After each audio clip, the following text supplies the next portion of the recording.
Coast. Everyone told them to keep the golden retriever away from the newborn. They could not get the golden retriever to stay away from the newborn. They did not yet understand that this was the right outcome. Coast. Margot and Declan Ose have been told, in the way that well-intentioned people tell parents of new babies things, that their dog needed to be transitioned carefully, managed deliberately, introduced with boundaries, and monitored closely. The people who told them this were not wrong to say it. Coast. Most of what they said was accurate. The part they could not account for was what happens when the animal in question has already decided the assignment before anyone gave it one. Coast. Their golden retriever named Pete was 5 years old, 82 pounds, the kind of dog whose personality had solidified into something recognizably consistent. Steady, present, unhurried. Coast.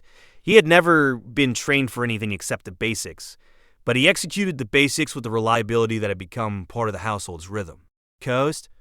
When they brought Georgia home, 6 pounds 11 ounces, 3 days old, sleeping in the way that newborns sleep, which is to say with the full commitment of a person who has no other occupation. Pete was introduced to her blanket in the hallway. He sniffed it for a long time. Coast. Then he went and lay down near the portable bassinet they had set up in the living room, and he did not move. Margot thought, he knows something is here. She also thought, I need to watch this carefully. She watched it for 3 days and observed nothing alarming. He lay near Georgia. Coast. He did not attempt to interact with her. When Georgia cried, he would raise his head, look at her, and then look at Margot with an expression that had a quality she could not name but would later describe as attentive reporting. He would then lower his head and wait for the crying to resolve. Coast. If you stay for stories about what animals sense before we do, you are in the right place. Subscribe so you don't miss the next one. Coast. On the 6th day, Georgia was sleeping in the bouncy seat they had placed on the living room floor while Margot made dinner in the adjacent kitchen, monitor on the counter. Georgia was buckled in, inclined to the angle the pediatric discharge nurse had demonstrated. It was 10 minutes. Margot had done it before. Coast. Pete's behavior changed in a way she registered and could not immediately categorize. He rose from his position near the bassinet, crossed the room, and stood beside the bouncy seat. He stepped back. Coast. He pressed forward again. He made a sound, not a bark, a single note, low, not distressed, not casual, and looked at the kitchen doorway. Margot came in. Coast. Georgia's head had slipped to the side, not dramatically. She had not fallen, but her head had tilted to the left in the way a sleeping infant's head tilts when neck muscles relax completely. Coast. And the position had narrowed the airway in the minor but meaningful way that the discharge nurse had described in the context of warning about positional asphyxia, the risk that in the newborn's first weeks of life is the reason they are not supposed to sleep unmonitored in inclined seats for extended periods. Coast. Margot had had 10 minutes in her mental accounting. She had been in the kitchen for 17. She straightened Georgia's head. Georgia startled awake, cried for 30 seconds, settled. Margot's hands were not entirely steady. Coast. Later that week, she described what had happened to the pediatrician, Dr. Asha Fernandez, at the 2-week checkup. Dr. Fernandez asked several questions. She asked how long Pete had been doing this proximity behavior. She asked whether there had been any other moments. Coast. She asked whether George's coloring had seemed different in any way prior to Pete moving toward her. Coast. Then she said with the measured directness of someone who has said versions of this before, dogs detect changes in respiratory chemistry in infants. Oxygen levels, carbon dioxide balance, exhaled air composition, these are all within the detectable range of a dog who is in sustained close proximity to a newborn. Coast. The behavior you're describing is consistent with a dog who registered a change in that chemistry and alerted to the caregiver most likely to respond. She paused. Your dog was correct.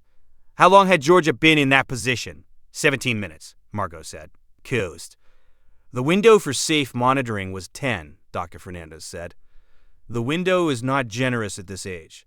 Has your dog ever moved suddenly towards your baby in a way that made you come to check and found something when you got there? Tell us in the comments. These stories deserve to be heard. Coast. They did not restrict Pete from the baby after that. Margot understood that she had been managing something that was protecting them, and the understanding was not comfortable. It required a revision of every story she had told herself about what the dog's proximity meant. The first week she had watched carefully. Coast. What she had been watching for was a problem. What she had been watching was a solution she didn't know she needed. Coast. Pete slept beside George's bassinet every night for the first 4 months. He moved to the doorway when she moved to the crib, close enough that the creak of the floorboard outside the nursery was a sound Margot associated with whatever version of sleeping while on duty a dog could manage. Coast. He was never wrong when he sounded that single note. In 4 months, he did it twice more. Once because Georgia's head had tilted again during a brief unsupervised moment. Once because Georgia had pulled a light muslin cloth over her face during sleep in a way that looked benign and was not. Ghost. Every guardian deserves to be recognized, even the ones who never ask for anything in return. Stories like this matter to you? Subscribe so you never miss the next one. Coast. Georgia is 2 now. She and Pete have developed the kind of relationship that takes 2 years of proximity to build.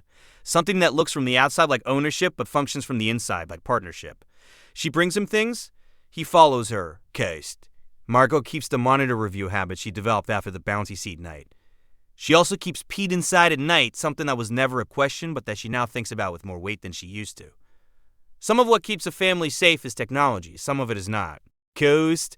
What Pete detected the first week Georgia started solids, and why the pediatric allergist later said it was one of the fastest first response cases she had seen. Is the story coming after this one?